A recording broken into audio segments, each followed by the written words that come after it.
Good morning. Bright and early. We just celebrated Shavuot a few days ago. The tradition is everywhere. We're all night learning. We stay up all night and we learn. Actually, the true tradition, the real tradition, is to say the Tikkun. There's a book that is called the Tikkun Leil Shavuot. And it has in it a little excerpt, a few verses from the whole Torah, from each portion, each area in the Torah. Every portion, Bereshit, Shmo, Bereshit, Noach, Lech Lecha, every parsha, and each of the books of the prophets, and then the Mishnah, and the Talmud, and the Zohar. There's little excerpts, just a little bit. So we're really supposed to read that Tikkun, or say that Tikkun, just to connect with the whole Torah on Shavuot. But what evolved in recent years was all-night study, where people go ahead and make speeches that are somewhat related to Shavuot. Well, everything in the Torah is related to Shavuot. Some more obvious than others. Anyway, so this year my topic was also related to Shavuot, but the day of Shavuot, because the Baal Shem Tov, the master of the Hasidic movement, the initiator of the Hasidic movement, was born on Shavuot. As the Yartzeit, he's passed on Shavuot. So today we celebrate, celebrate his achievements and the mark he left on this world, and we commemorate his passing. So because of that, I decided to share a little bit about the Baal Shem Tov's legacy from when he was born and actually prior. Our tradition has tales and legends about the Baal Shem Tov, about his soul's coming to this world from generations beforehand, from his ancestors, the great things that they did to earn this soul to come down. Anyway, but we're going to start straight from his birth, from his childhood. So Baal Shem Tov, our tradition tells us that the Baal Shem Tov was a wonder child, and already at a few months old, he was walking and talking far beyond a regular human capacity. And when he was 5 years old, the Baal Shem Tov, again, he was the founder of the Hasidic movement, and he left such an incredible mark in this world. So we know he was extraordinary. When he was 5 years old, he was orphaned by both parents. 5 years old. And his father's final words to him were Yisraelik. His name was Yisrael. And his father told him Yisraelik. Sollst nicht haben mehr verkennen, nur der Eibishter, in Yiddish.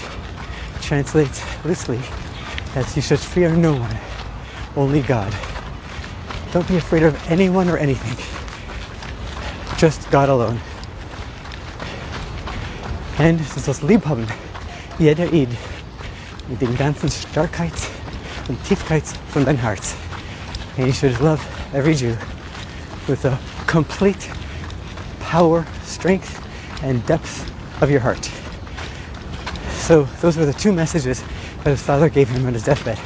Don't be afraid of anything or anyone, only fear God, and love every Jew with your entire being, from the depths of your soul. The Baal Shem Tov took this literally, and he was being orphaned as a child.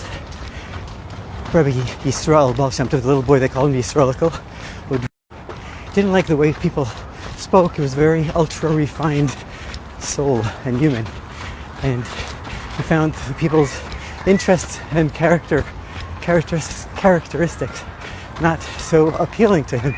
So he would actually go out and spend time, days on end. He would spend days on end in the fields and in the forest near his town, somewhere in the Ukraine. I think it's near the Carpathian Mountains. And that's where he would go. He would eat from the fruits and the berries of the trees. Very wise boy too. And he knew how to survive.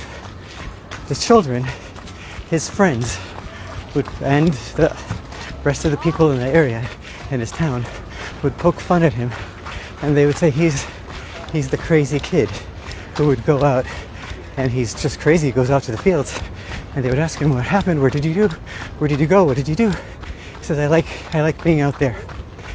And legends abound about his fearlessness. One of them is that he brought a group of his friends when he was 6 or 7 years old out to the fields with him, and there was a live bear coming towards them, and they started screaming and shouting, and he calmed them down. He said, don't be afraid. My father told me to be afraid of only Hashem, nothing. And they stood their ground, and the bear went away. That was one story. But moving on, the Baal Shem Tov tells himself, he relates, that he would wander these fields and forests until one day he chanced upon a sound. He heard somebody crying or moaning. He came closer and he saw there was a man steeped deep in prayer and meditation. And he stood there and watched him, and he saw he was crying and he was meditating, he was sincere, and he was studying, he heard words that resonated really well with him. So he connected with that person, and it ended up being, at that time, this is before the Hasidic movement started, there was a group of, they called tzaddikim nistarim. They were the hidden righteous ones, hidden tzaddikim, but they would study the Kabbalah and all the secrets of the Torah, but they would keep it in a closed, in the club. No one else, it wouldn't be public knowledge. Nobody knew who they were or what they studied, but they kept these teachings alive from generation to generation. And they would go and do incredible things for the people, but all undercover. Like, for example, they were extremely knowledgeable, they're geniuses, and they were very, very learned. And in those days, there were these preachers, Magidim, again, before the Hasidic movement was established, in the participants in the congregations by telling them how they're going to burn in hell because they're so rotten and evil and wicked and all that kind of stuff. And these planted tzaddikim nistarim, these hidden righteous people who knew. So these planted righteous people who knew more than the preachers did would get up and dispute. But doesn't it say somewhere in the Torah that you should love your fellow as yourself, that you shouldn't rebuke another until you've walked into his shoes? And that will never happen because everyone's different. And they would quote verses from the Torah and the Talmud that talk about how people, no matter how much they sin, they're righteous. Just like a pomegranate is filled with seeds, so too every Jew is filled with righteous deeds, like a pomegranate, no matter what, etc., etc. And they would debuff these guys, and they would embarrass them and basically send them out of town, tell them to stop bothering the Jews. This was the Baal Shem Tov. As a young child, he became part of this group, and he wandered from place to place. Later on, he became a school teacher, actually an assistant of a school teacher, and who would teach the kids Aleph Bet. And again, many stories about that, how he loved the children dearly, and he brought them up to their potential, and also with a fearlessness. There's stories about them walking, and then some wild animals would come, and the Baal Shem Tov would just stop and stare, and they would go away. Moving on, the Baal Shem Tov, we know he made a very powerful impact in this world, and much of it was because of the first words of his father's final words. Much of it was because of his father's final words to him on his deathbed, which were once again, Yisrael, Hab Nishmir Fenkenim, Nor Deivishter. Don't be afraid of anything or anyone aside from God alone.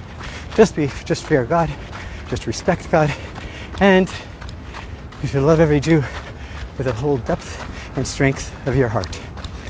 So, the Baal Shem Tov taught that we must love another Jew. Of course, it's a mitzvah in the Torah. It doesn't come from the Baal Shem Tov. You should love your friend, love your fellow as yourself. That's right there in the Bible, in the scripture. But the Baal Shem Tov brought it to a new meaning, a new level, and explained more about it, one of the ideas he said was that we should see each other as one person, that we are all one.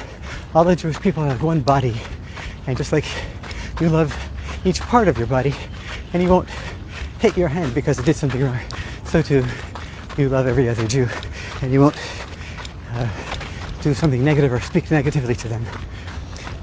One of the Hasidim, the famous Hasidim of this recent century, Reb Mendel Futterfass, he lived in Russia, then he moved to London, I think, for a little bit, then he came to New York, and then went to Israel. But he was, one of the things he was famous for, he was the mashpia, he was the spiritual leader and guide of the yeshiva in Kfar Chabad in Israel. And he would tell many, many stories of the many years he was in the Russian Gulag, and he was imprisoned for being a Chassid and for teaching Yiddishkeit and teaching Torah.